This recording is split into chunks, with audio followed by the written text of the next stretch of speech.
Hi, everyone. Thanks so much for coming to Early Stitch Blue Double Days. We're going to get started in just a few minutes. Students, you're going to stay in here. Parents, your session is actually back in the Bryan Center in Reynolds Theater. So wrap up your conversations, say your goodbyes for a couple of minutes, and we have some students who are going to usher you over to the Bryan Center. Thanks so much.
Hi, everybody.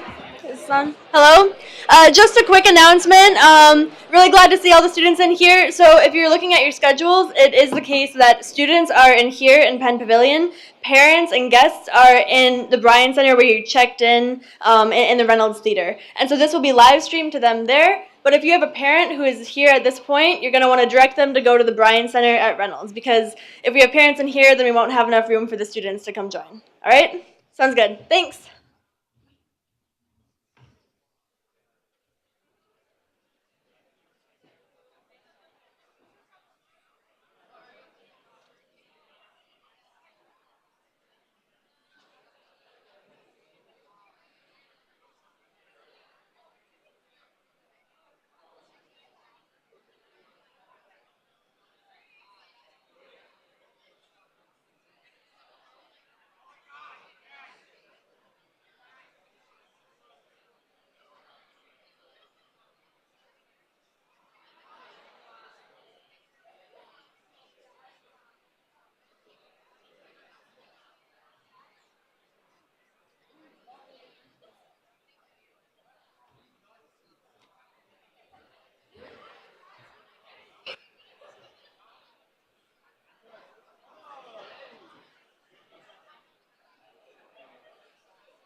Good morning, everyone.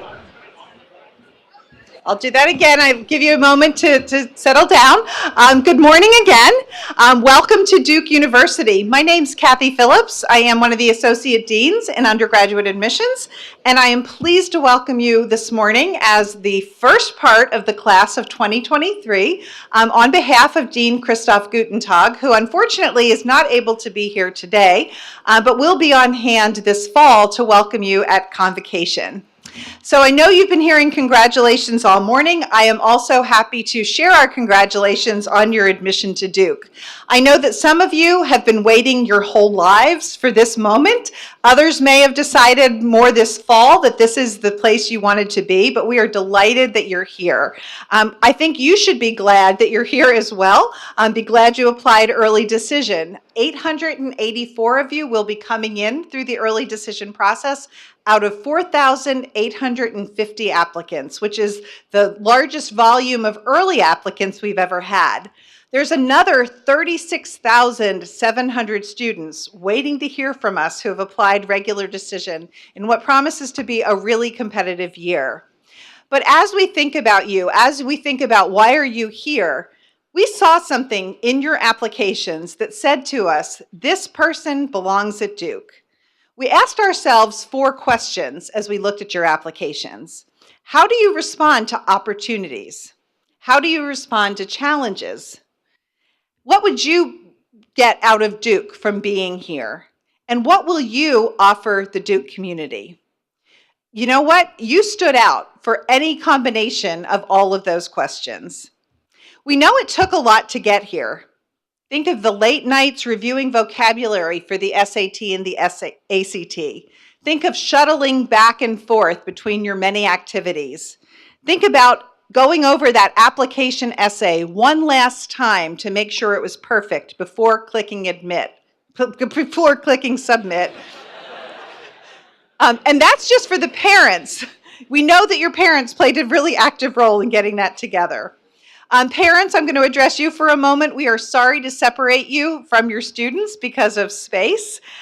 This is also, though, I see everybody looking around for that one last parent who might be among us. But we are doing this, of course, for space reasons, but also it's a great first attempt at cutting that cord, separating students from parents, getting you to be on your own. I know for some people it's pretty easy. I know for others it's a little harder. I've been through this twice myself. I now have a senior in college, so we're just about at the end of this process. But we know that parents play a very important role in getting you here, students. So we have something we'd like you to do. I'd love for you, students, to take out your phones as if they're not already out. I know some of you probably have them glued to your hands if you're like my daughter. We'd like you to text your parents right now, and we'd like you to use some emojis to do so.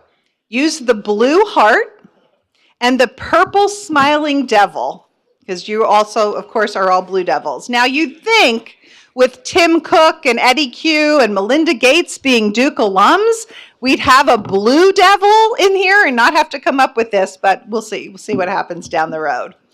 Parents, in response to those thank yous from your students, you can certainly say you're welcome or nice job, but you might also want to say things like, that's okay, the car will last another 4 years, or we know that we're not going to be going on vacation anywhere except Durham for the next few years, or maybe very popularly, can I come to Duke with you? Unfortunately, the answer to that is no, but parents are part of the Duke family, and many of you have already discovered that through our Parents and Families Facebook page, where a lot of questions are asked and answered.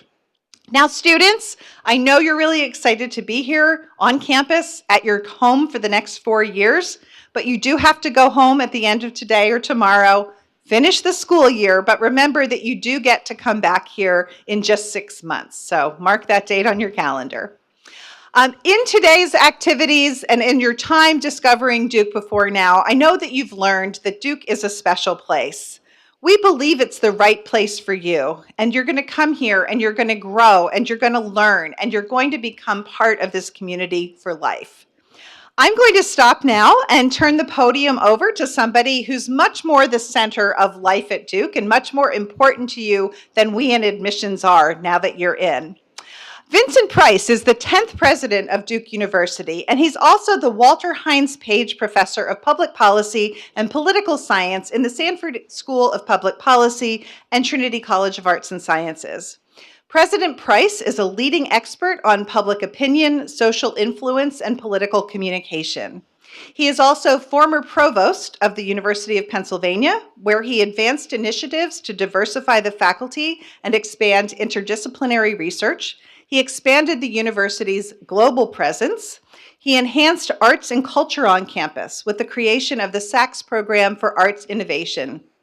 And he led Penn to become one of the first partners with Coursera, the online open learning platform. It's my pleasure to introduce President Price.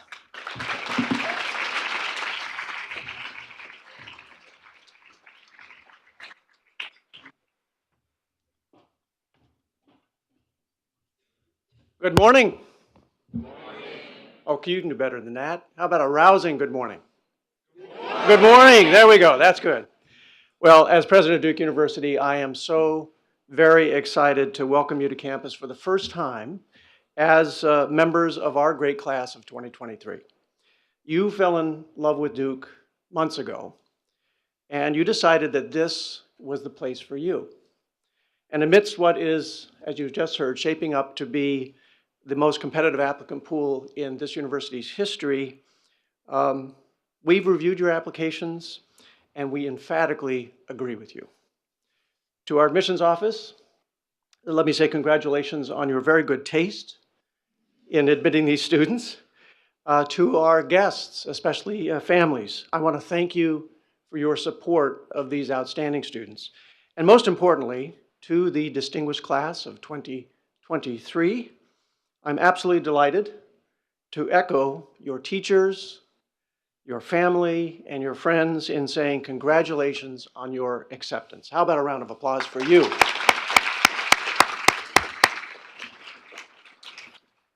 You've certainly earned it.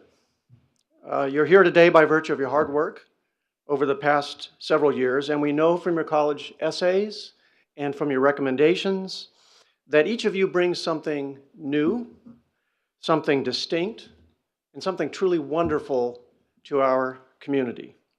We cannot wait for you to join this academic family and for you to begin your lifelong careers as Blue Devils. The preparations have already been made for your arrival. Faculty members across our campus are working on innovative new first-year experiences with an eye toward getting you involved in meaningful research from the moment you set foot on this campus. Our athletic teams are already preparing for the fall. Our drama and music programs are planning for your opening seasons. And your fellow students will begin organizing in the coming weeks to help guide you through your first year here. Now, the process of moving to Durham and to Duke and starting a new life here, exciting as it is, can sometimes seem bewildering. I know the challenges of moving firsthand because I am only in my second year here. I am a sophomore. But I quickly learned upon my arrival here at Duke that this is a community that is extraordinarily welcoming. And every member of this community is excited to meet you, excited to engage with you, and to welcome you into the vibrant life of our university. Through it all, you will be challenged and also supported by the students who are sitting around you today. They will become not only your classmates, but your dorm mates, your teammates, and lifelong friends. Now, as a parent and an educator, I can't resist ending with a little bit of advice. This spring, while you should not let up on the accelerator, I would ask that you take some time to relax and reflect on the closing days of high school. Focus deeply on enjoying your last few months at home, and please try not to let your parents drive you crazy, and try not to drive them crazy. Above all, remember that you're beginning an exciting new chapter of your lives here and joining the worldwide family of Blue Devils. I can't wait to have you here on campus. Congratulations and welcome to Duke.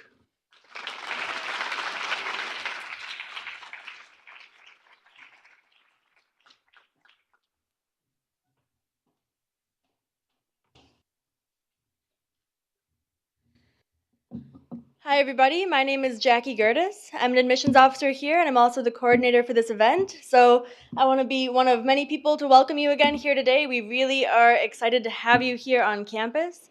We know that many of you traveled far, across the country, even across the world. We have some international students who have joined us today for this event, and we're really, really, truly thrilled to have you on campus. So I'm here to walk you through the schedule. We're live streaming this right now, so your parents are also going to be walked through the schedule over in the Bryan Center. It's going to be really helpful for you to pull this out and look at it so we can all do this together. Great. Okay, so right now we're at the welcome session, and that is currently here in Penn Pavilion. We're really in the heart of West Campus, so a lot of the places you need to find around Duke you can find from where you're sitting right now. Your parents are over in the Bryan Center, which is where you checked in, and we will have our registration table open there all day, so if you have any questions at all, going back to the Bryan Center is always a safe bet. We have nearly our entire admissions staff here today, ready to help if you see anyone with a name tag like this, or anyone wearing a bright yellow shirt.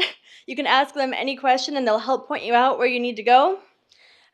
So after this welcome session, we will have we'll divide into Trinity and to Pratt. If you're a Trinity student, you stay where you are right here. If you are a Trinity parent, you stay where you are right there in Reynolds. If you are a Pratt student or parent, you're welcome to get up, and we will have admissions ambassadors helping to lead you to the engineering quad, where there will be a Pratt advising fair of sorts. So that will be occurring from 11:15 to 12 o'clock. Then students will have a chance to go over to East Campus, and so with that, we'll have people who can help guide you to use the C1 bus, perhaps for your very first time, a little bit of a rite of passage. Go over to East Campus for brunch at Marketplace, as well as tours of East Campus dorms, and we also have an event at Lilly Library where you can make some buttons there as well. So that's a flexible time. Anytime between 12 o'clock and 2:30, you're welcome to head over there and come back on any of the buses that are running between East and West. Now, it's really important also, we gave you some cards at check-in. There are two different types of cards, okay? The first one says student guest. It's a vertical card here. This gets you into Marketplace. This gets you free food at Marketplace. This one just says guest, not student guest. That is for parents, and it does not work on East Campus right now. So go ahead and make sure that if you have a parent here, they have the one that says guest, and you have the one that says student guest. All right? Next up, the parents, during that time while you're on East Campus, will have an opportunity to use their guest card. It has $10 on it for lunch over in the Broadhead Center. And then we'll have some optional programming going on for them in here while you're over on East, a session with Dean Sue on supporting you while you're here, as well as a session on housing and what they can expect with that. Then we'll get you all back over onto West Campus, and we'll end the day with an enrolling at Duke session and student panel for you all in here, and your parents will be back over in the Bryan Center. Does that sound good? Fantastic. A few things. If you did not receive a lanyard when you checked in, we have restocked those, so you're welcome to go back to registration to grab those. And let's see. Also, one last thing. We have a list of all the admissions officers here in your folder. It is bright blue, looks like this. So you're welcome to look on that list and see which region your high school is in. And if you'd like to say hi to the admissions officer that read your application today, we would be absolutely thrilled to meet you. As it was pointed out a little bit earlier on, we're in the middle of application reading season for regular decision right now. So not only are we thrilled to have you on campus, we're thrilled to just see people in general. So please go ahead and say hi to us, and we'll be happy to answer any questions you might have while you're here today. So with that, we will close. We'll have a little bit of a break before the Trinity advising session starts at 11:15. And we really thank you for coming to campus so much. Please let us know if you have any questions throughout the entire course of the day. Oh, thank you. Also, one more thing. Someone has someone else's backpack right now, and it includes their wallet. So if you can all check your backpacks and just make sure that we have the correct wallet in each one, that would be extremely helpful for all of your future peers. Yes. Yes, and one more clarification. Okay. Yeah. Yes. Just one clarification on that Trinity advising session that's happening next. So that is something where the Trinity students are going to be staying here. The Trinity parents are going to be staying in the Bryan Center, and that will continue to be live streamed to them the way that this is live streamed to them right now. That way we can just accommodate more people and try to get as many parents into those sessions as possible. Great. Well, with that, we're really excited to welcome you to campus, and please let us know if you found that wallet. You're welcome to bring that up to the front to us. And as a fellow Duke alumna, I'm really excited to welcome you to campus as well. Let's go Duke.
Yeah, I think so. Is that okay? Are you guys ready to do it? I'm fine with that. Okay.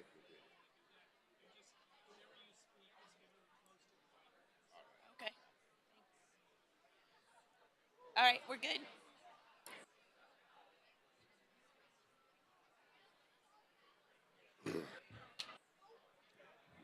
Mic check 1, 2, pippy pop. Can you see Jesse? Can I see? Yeah, it's fine. I've only got two slides. I don't need to. I can wing I it. need to see because I have no idea what I'm saying. So I'm just gonna keep it 100. Just freestyle. All right. All right, welcome. How y'all doing? And this is Duke class of 2023. All right. Let me get a whoop whoop. Oh, 2023, y'all got to work on that one, baby. Let's try one more time. Let me get a whoop whoop. I feel you. Thank you. All right. So, Yeah, yeah. okay. So we're going to introduce ourselves. My name is John Blackshear. I'm a senior associate dean for academic planning and assistant vice provost for undergraduate education. And I'm a faculty in residence in the first year house called Trinity Dorm. Maybe some of you might visit there at some point today. And I teach forensic psychology over in psych and neuroscience. So I'm Jenny Wood Crowley. I'm an academic dean for Trinity College. I also teach in the Focus program, so I spoke to some of you this morning about that. I teach American religious history, and I'll be the dean for students who live in Giles dorm. So if you live there, I'll be your dean for 4 years. I'm Jesse Summers. I'm an academic dean as well. I also teach in the Focus program. I teach courses in philosophy and ethics, and I direct the courses committee. So I'll be talking to you a little bit about the courses and curriculum. And I am the academic dean for Blackwell. So if you're in Blackwell, I'll be your academic dean, probably. There are two deans for Blackwell, so I'm not the dean for the entire. So this morning we're going to give you kind of a brief overview of Trinity College and invite you to ask away questions. We're going to speak shortly, so we'll leave you a good bit of time to ask any questions. Understand your parents are like housed over somewhere else right now, so their questions won't get to be asked directly, but we hope that you bring yours with us. Our mission at Duke is to continue to innovate and define what is best in American higher education. You're going to hear a lot of words used here, but one of the ones that, the two, I would say that drive the efforts right now in Trinity College are consistent excellence. The Dean of Trinity College is pushing every department to provide you an education that is consistently excellent across the curriculum. Duke is a research university, and that means we do connect undergraduate education to faculty and the processes of inquiry and discovery. So Duke is in one sense in the business of educating you, meaning to bring out the best in you and imparting information. And the other side of the business is the creation of knowledge and disseminating that to the world. And we encourage our undergrads to get involved with that as soon as and as comfortably as and as convenient as possible, because many of our researchers here love to bring undergraduates into that space because you bring new ideas and you help them create that new knowledge.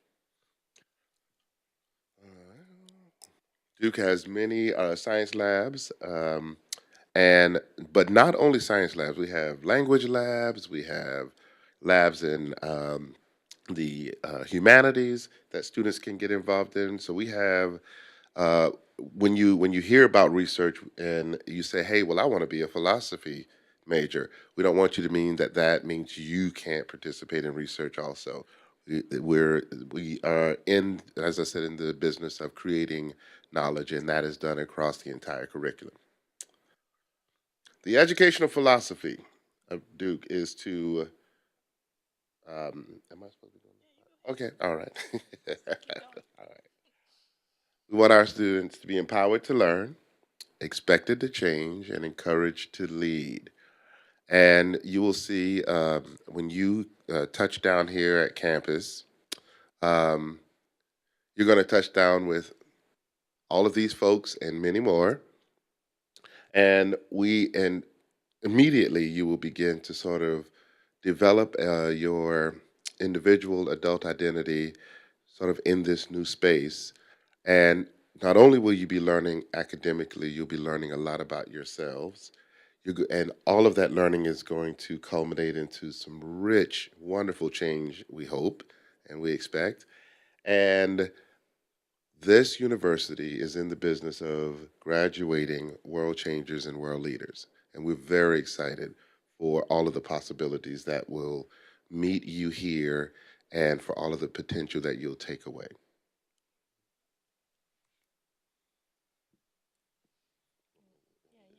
You're okay. I think I'm supposed to do that one. Okay. All right. These are my like partners right here, right? So we good. Don't you worry. We got it all taken care of for you. All right. Duke is a residential university, and what that means is that our students live on campus at least 3 of their academic years. And when you first come in, all first year students live on East Campus. I think y'all are going to go visit over there later, right? If y'all happen to stop by Trinity, little cheap plug, come by apartment 165. Come visit me and my family. All right. Anyway, back to the program. And in each of those dorms, there will be living and learning communities. There will be faculty and residents there who will be a part of your transition to college and sort of be also one of these gateway people to introducing the university to you in many different ways. Um, and in those, there are house councils that bring students together around various programs and projects in the dorm.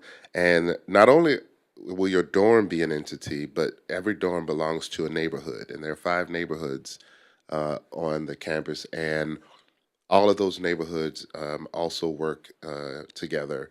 And we have residence coordinators who are wonderful housing and res life professionals who sort of orchestrate the entire first year experience.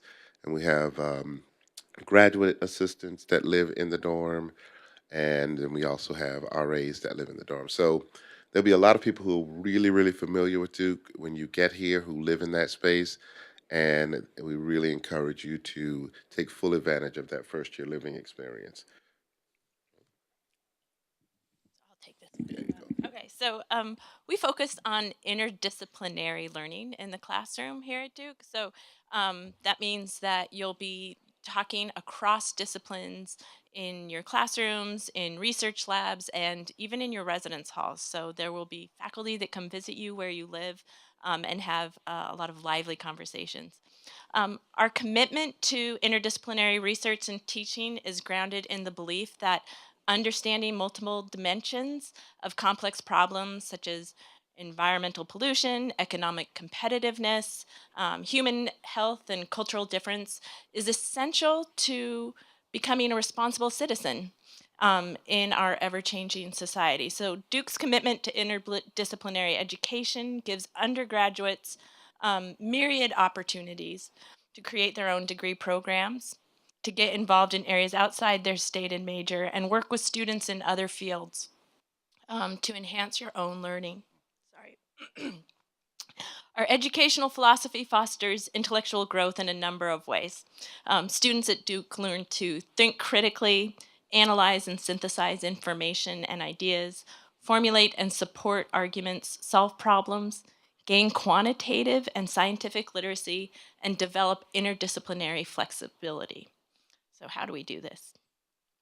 We encourage you to learn without limits. So undergraduate students can take advantage of novel, unique opportunities to address broad range of social problems and from a multidisciplinary perspective.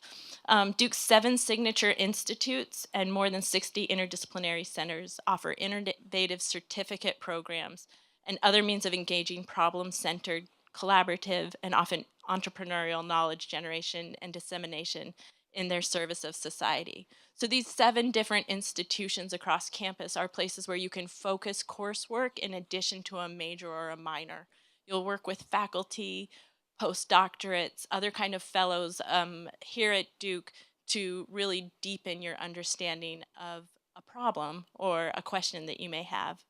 You all can participate in vertically integrated research projects through BAS connections.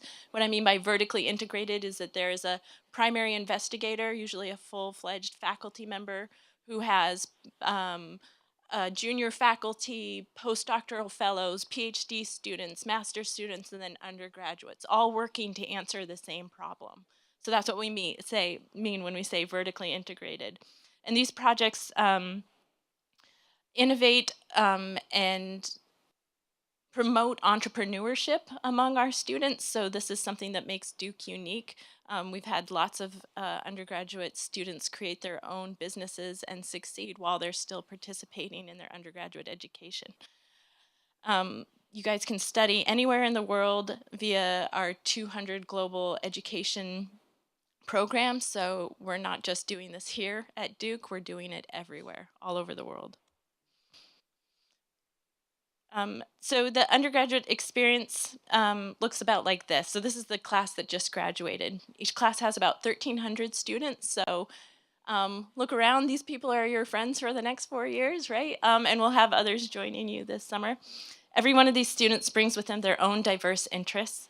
So you've probably found that talking to each other today, you're coming from very different backgrounds, with very different interests, and that is one of the most exciting things about being here at Duke. To accommodate all that variety, we have 48 majors, 51 minors, and 22 certificates, and over 600 full-time faculty to guide our students along your intellectual journey.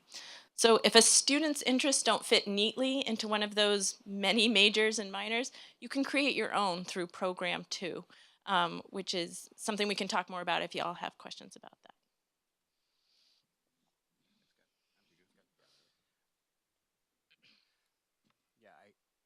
So although Dean Wood-Crowley just emphasized the diversity of this course, of you, one thing that you are not, I think, diverse in is being able to read the slides. So I'm not going to read this slide behind me, so I don't need to have it there.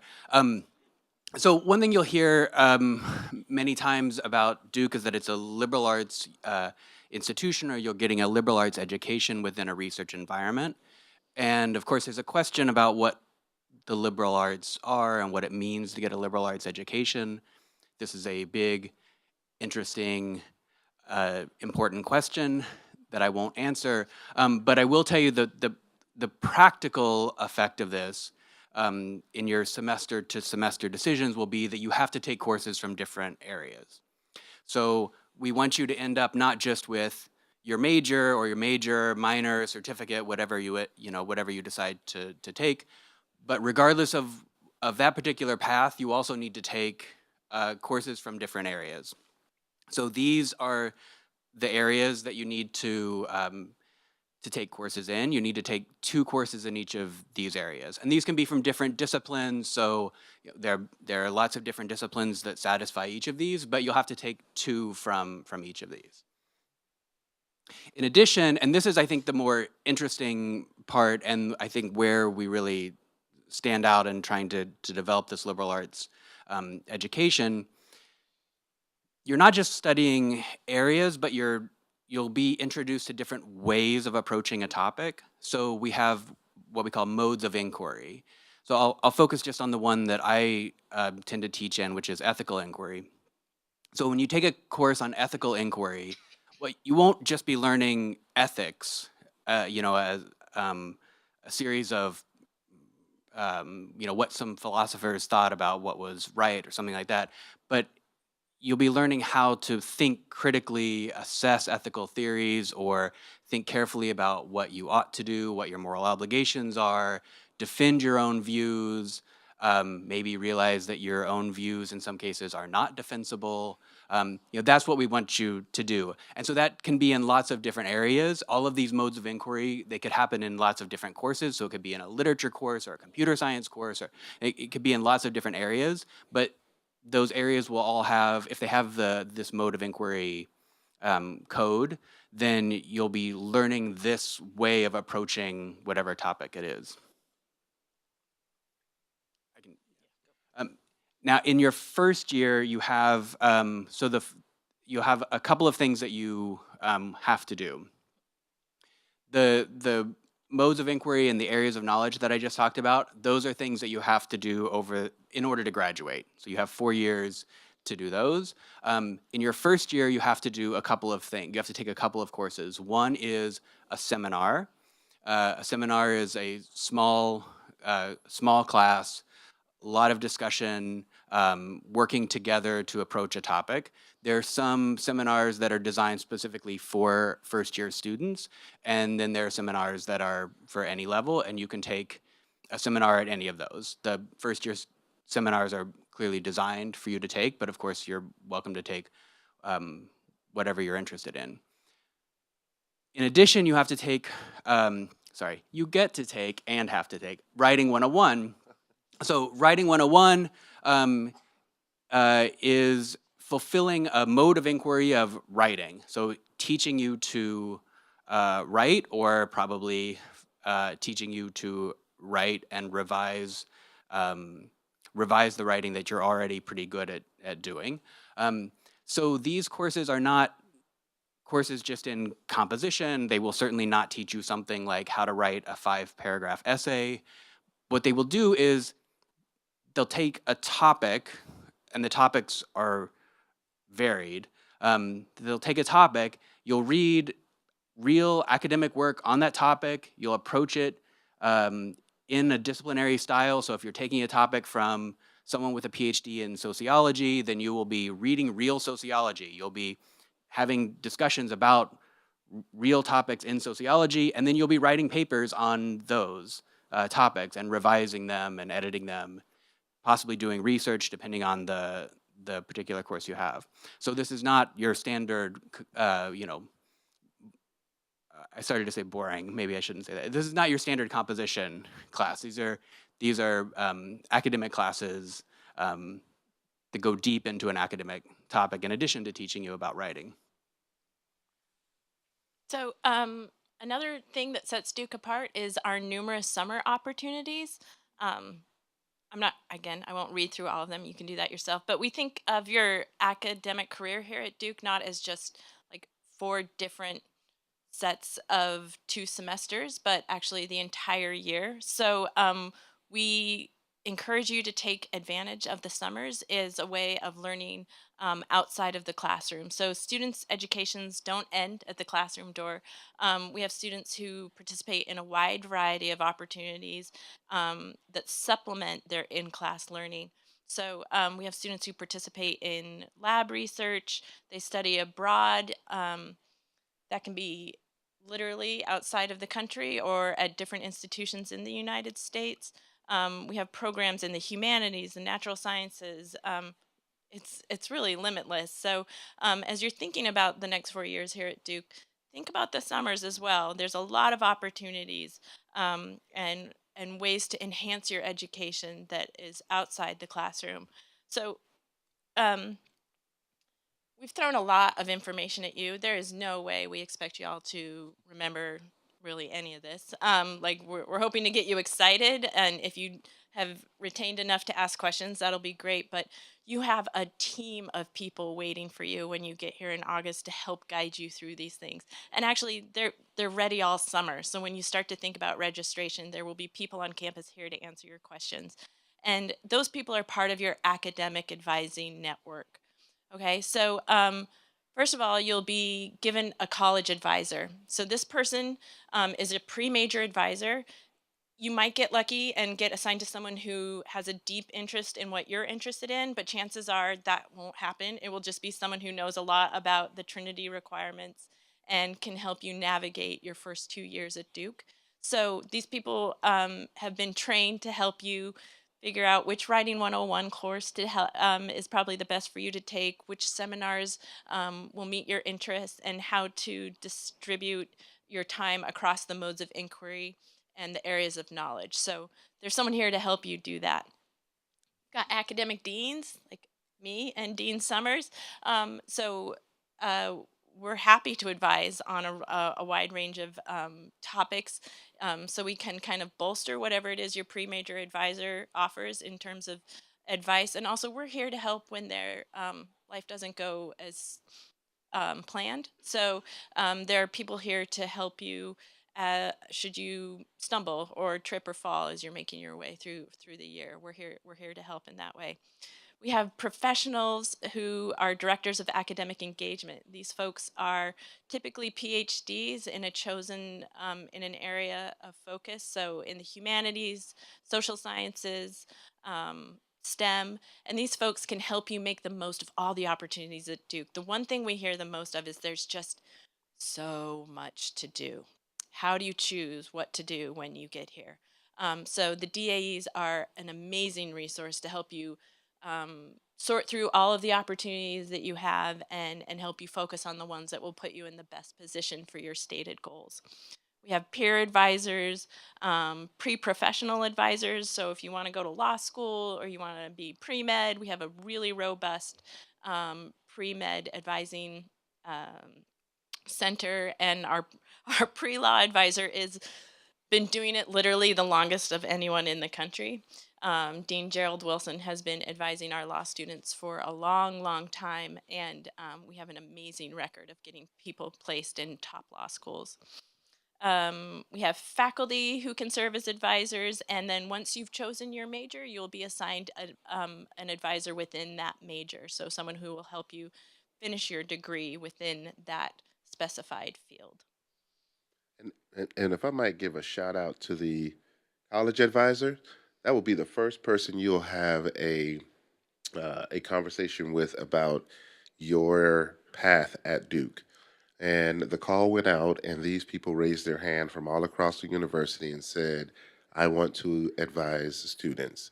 So those folks will have a vested interest in your progress, and the relationship you establish there can really take you quite a ways, because they will then make sure to ping you to all of these other resources as they become relevant for you.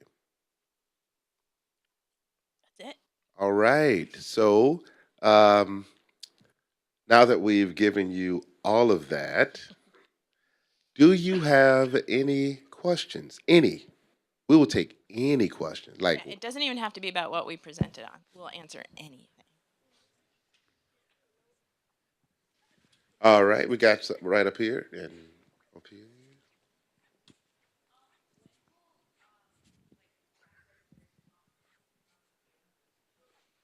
They will become available to you midsummer. When will when will classes and registration options become available?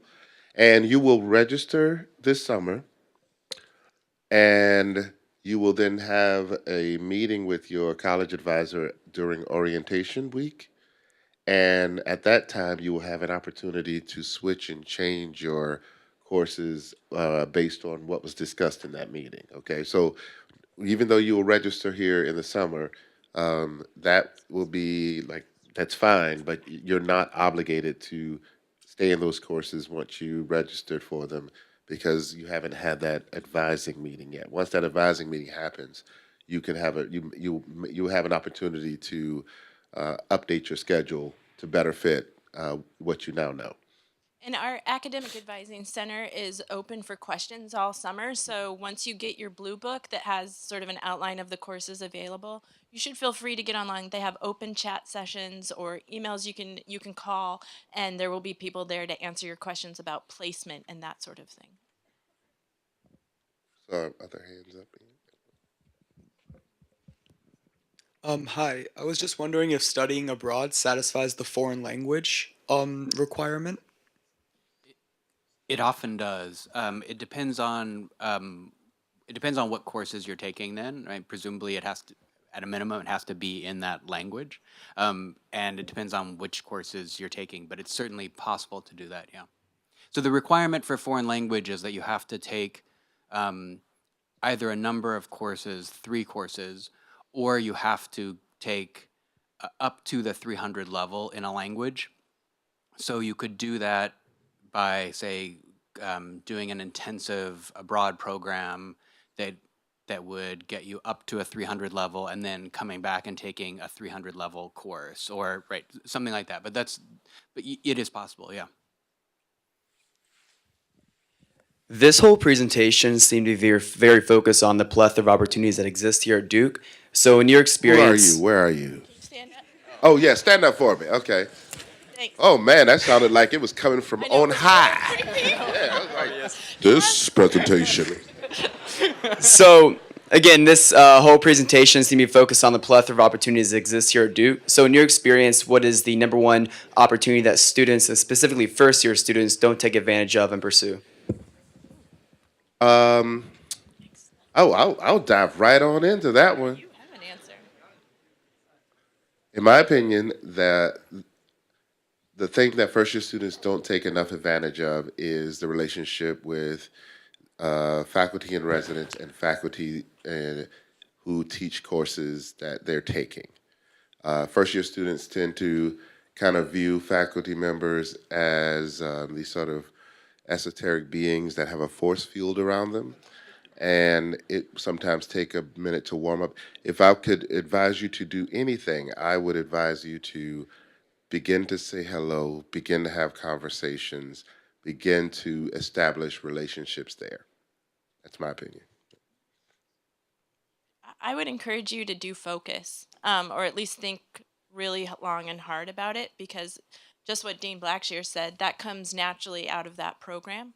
So you build very deep and long-lasting relationships with the 3 or 4 professors in that focus cluster, and then you'll have people on campus looking out for you your whole time here. And I mean, it's an honor to write letters of recommendation for the students that are in our focus clusters. We really like that. So you won't be able to avoid the professors in focus. So it'll be a way to force yourself into those relationships. I'll add one other thing. I agree with both of these comments. I'll add one other thing, which is not necessarily in the first year, although you can start doing this in the first year, but we have a system of courses called house courses. These are half-credit courses, pass-fail, or satisfactory, unsatisfactory, that you can take. They tend to be on topics that are, so often a student will lead the discussion. A faculty member will help design and be in charge of the course, but often a student, junior or senior usually will be guiding the discussions of the course. But they're a way of getting access to information. So they're a way of getting a course on the topic that you want it to be on. So if you have something that you're interested in, you can make the course. You can find a faculty member who will, help you develop it. You can, depending on your level of comfort with the material, you can even lead the course. Probably not in your first year, but at some point, you can certainly find other people who would get together to do it. And so this is, part of the relationships that you build with faculty can influence the courses that you take, with this sort or with independent studies and so on. And you notice we didn't mention a shiny program that students don't tend to take enough advantage of. And what we're saying here is much more about establishing yourself academically as a part of the intellectual community at Duke. Sometimes that it's been our experience that students could take more advantage of that. Yeah, I mean, you have to understand, you're walking into this place that has some of the best researchers, academics in the entire world, and you can just go into their office and talk to them. I mean, do it during office hours, or when, but you can. Yeah, don't be creepy about it. But you can.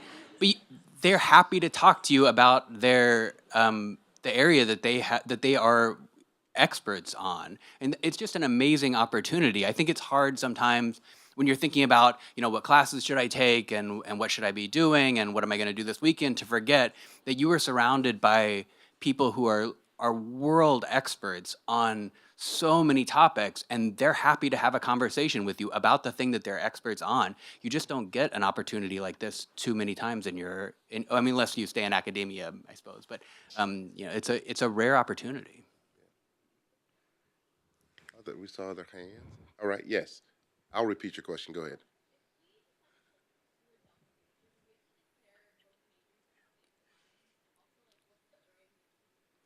So the question was, if one decides to pursue a double major, do they have to declare both majors at the same time? And what's the earliest you can do that?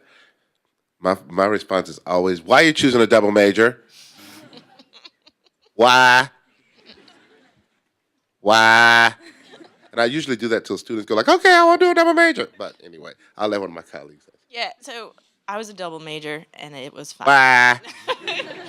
um, yeah, and the answer to why was because I was done with history like after sophomore year and was like, oh, religion would be cool too. So it was just guided by my interest, not by me trying to put myself in a better position or whatever. So let your interest guide your major, then you will do better.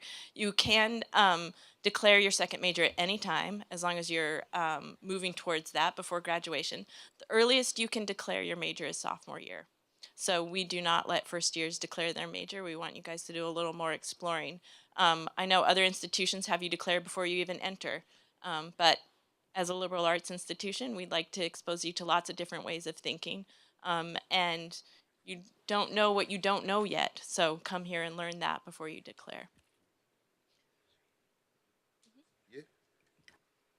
Oh. Wow, right? What's your favorite place to eat on campus? Well, all right. So my favorite place. Okay, recently, thanks to my colleague Dean Wood Crowley here, it's the salad joint, right? It's called Farmstead. Yep. Yeah. Once the lady who makes the salad gets to know you, salads they're unbelievable. So Farmstead is prior to that, I would have said the Faculty Commons, which is a place where students get to eat with faculty members, go have lunch or dinner, which is really a cool experience. But my children, so I live in Trinity, and I have 4 of my 6 children live there with me and my wife, and they're like 7, 5, 3, and whatever 8 months. And their favorite, I know, and their favorite place to eat is they like to eat their food at the Craft House, which is a little like a bar with food in the bottom of this fancy building over here. What is that called? The Broadhead Center. And they always like to chase their food with mango lassis from Tandoori from upstairs. So they'll have chicken nuggets, nachos, and mango lassis because they're diverse people.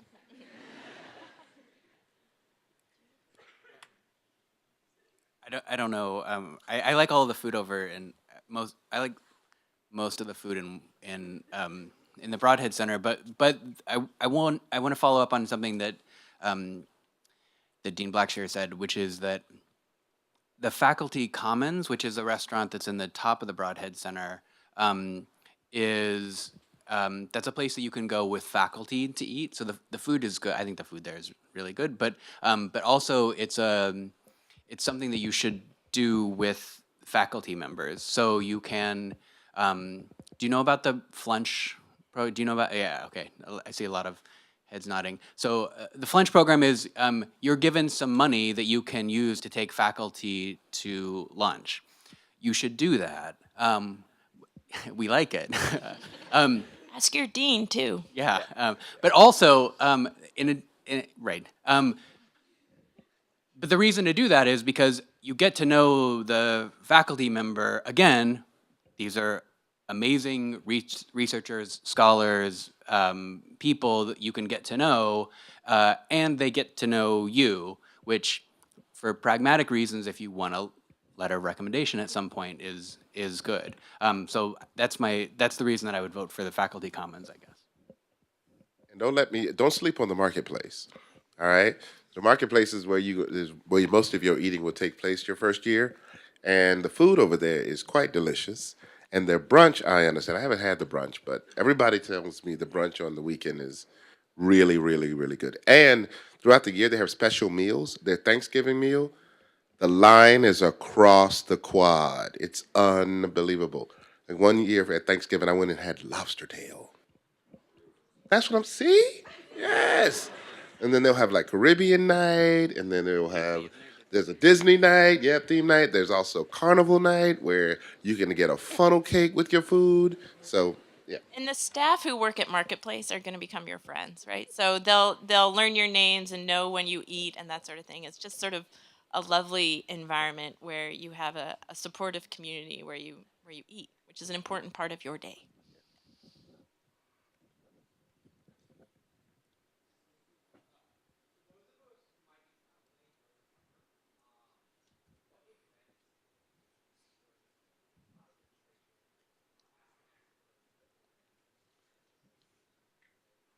So for those traveling over the summer, you ask what events would be happening over the summer that you need to be aware of?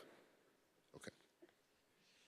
Um, okay. So you're talking about this summer right here, right? Coming into Duke? Okay. All of that'll be in your blue book.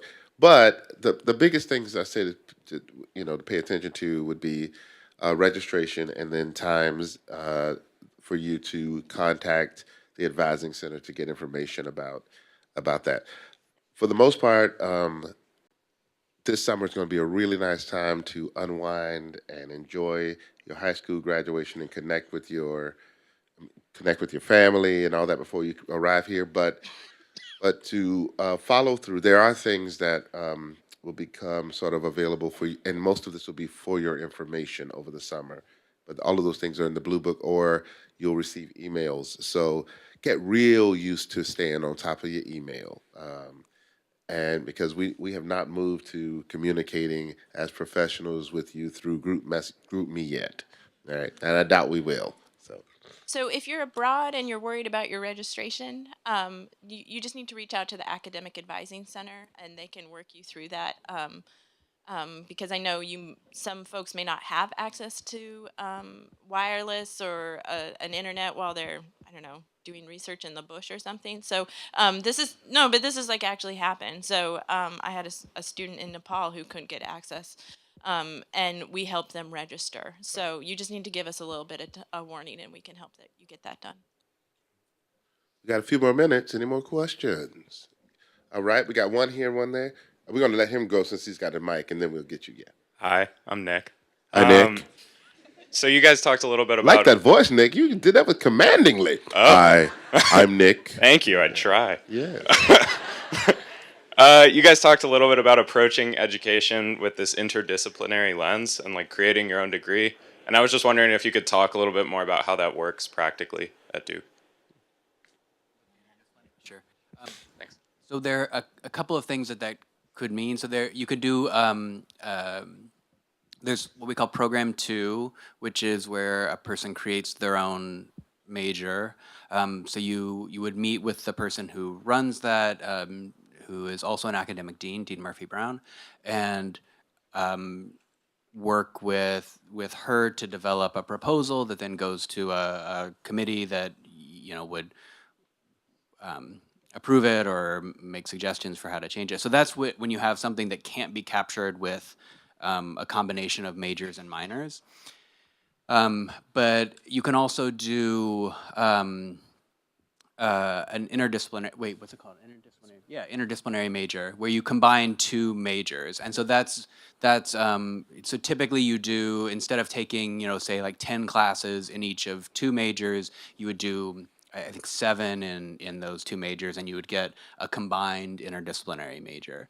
So those are the two standard way. And for that, you would meet with, there's an academic dean, Dean Murphy, who would talk to you about that. So those are the two major ways that you would do that. Mhm.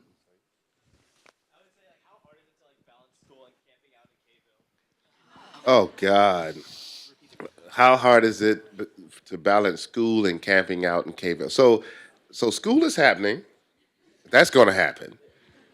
It doesn't matter if it's cold or if you're wet and tired. Yeah, school You is got to go happening. to school. Yeah.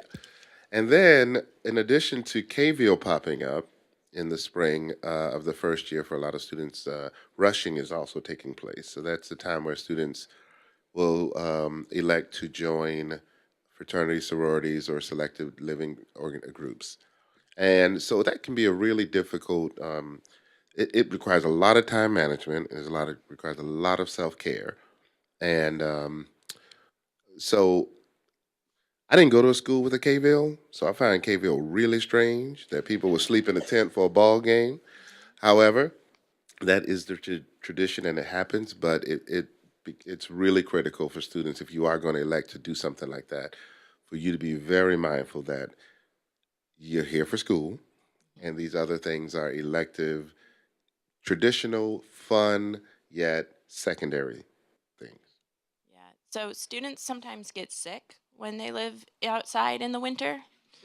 And I, I've been here for a while. I don't understand Kville, but everyone seems to have fun. But it can have a detrimental effect on your academics. So as an academic dean, I unless someone's like in a really good place and has a very chill schedule, I think you should think long and hard about how you're going to handle um, your primary responsibility, which is your schoolwork, while sleeping on the cold, hard ground in January Waiting to see a ball game. that That you will can be see on post. TV. Yes, but understood. Right, right. It's a Fine, thing, fine. Right. but it is something for you to really think about because students do suffer sometimes because of the commitment they've made to tent. One more question. Yes, you get to bring us home.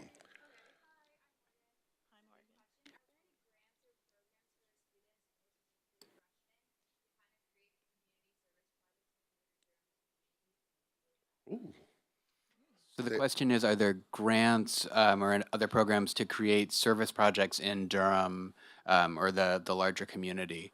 Um, so I don't know. Just because I repeated the question, I'll give not an answer to it. But the place that I would, I don't know the answer to that. The place that I would send you. Well, there are a couple of places that we could look into it. One place would be the Keenan Institute for Ethics, who they they're involved in some projects that could be directly relevant here. So that's a place that if you want to have a conversation about doing this, talk to me right after, and I can give you that information. Um, what I mean, I can think of specific things like if you're interested in education, then coordinate with someone in the program for ed and see, what kind. I know they have some projects in Durham. Um, There's some service learning classes that are available where you actually get to go out and do really cool things in the Durham community as a part of the class. And there are a lot of opportunities to go tutoring in Durham, but there are also student organizations that are committed to being engaged out in the Durham community. So you'll be able to look a lot of that up when you get your blue book and all that information. And some of the selective living groups and fraternities and sororities are also engaged in projects here in the local Durham area. But then I would say the real cool stuff is getting connected to faculty who are doing work where their research and their interests take them out into the Durham area, whether that's someone like Jesse McCoy, who works on uh, dealing with evictions in Durham as a result of a gentrification, or David Malone's work that takes him out into different areas, or even things that are going on over in DIBS. That stands for Duke Interdisciplinary Brain Science, where they actually have a project where every child that's born in Durham, um, they will send a team out to the child's home and work with the family on any needs that the child may have, whether they're special or routine, to sort of be a support for families. So there's a lot going on. So Duke student groups as well is a way to find funding. So this is more on the student life end. So we're kind of couched in academics, and student life is a little bit different, but there's all sorts of funding over there. there's a group called UCAE, and if I couldn't tell you what that stands for, but UCAE is a place where it's students who want to get involved in civic engagement, and that is run by Student Life, and they have all sorts of funding over there. I know I'm a faculty sponsor for one of those groups. It's called Duke Splash, and we bring middle school students from around Durham to campus twice a year. And Duke students participate by teaching a class of whatever it is that they're really into. So, like there's one of them is like a yo-yo mastering class, but they bring physics into it. There's another class that looks at conspiracy theories that's taught by one of our mathematics persons. So there's lots of different ways to get involved in the community, and I'd say that Duke is doing a better job every year of having a positive impact on Durham and its surrounding communities. And I'm glad you asked that question because it's very easy to come to Duke and forget that you're in Durham. And Durham is actually quite amazing. And the more you can experience Durham during the time that you're here and also influence Durham and engage Durham and leave a little bit of you here in Durham, the better. I mean, everybody's better for it. You're better for it, Duke's better for it, and Durham is better for it. All right, well, it's noon. Y'all are.